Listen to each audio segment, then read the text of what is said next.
C'était lundi à la préfecture. Autour de la table, aux côtés des syndicats de la polyclinique Pau-Pyrénées, des élus de tous bords, parlementaires, conseil départemental et mairie de Pau.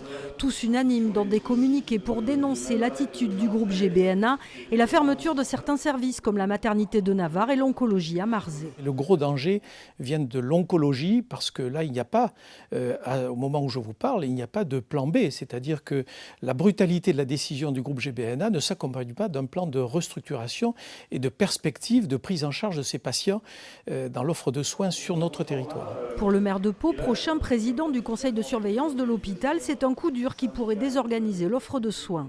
Le problème, c'est que les actionnaires aujourd'hui nous mettent au pied du mur parce que ça va très vite. C'est très lourd en termes de conséquences sociales et puis le calendrier est très resserré. Donc l'ARS et le préfet, je les en remercie, ont essayé déjà de desserrer un peu ce calendrier.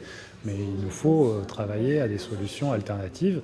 Bon, malheureusement, la ville de Pau n'a pas tous les leviers, mais en tout cas, je prends part active aux discussions pour essayer de mettre les uns et les autres en lien et de trouver des solutions qui soient un peu plus supportables pour tout le monde. Depuis l'annonce du redressement judiciaire de la polyclinique Pau-Pyrénées, la stupeur a laissé place à la colère, notamment dans les services de l'État. L'ARS a d'ailleurs mis la pression sur le groupe GBNA, propriétaire de la clinique et d'autres établissements dans la région. Personne n'a intérêt à se mettre l'ARS à dos. Ils ont d'autres cliniques, ils ont d'autres intérêts. On a toujours eu avec le groupe Bordeaux Nord des discussions et quand ils ont tenu des engagements, ils les ont toujours tenus. Aujourd'hui, on est soumis à un changement de cap de leur part. Ce n'était pas du tout prévu qu'ils le fassent comme ça. On a été assez ferme sur nos exigences.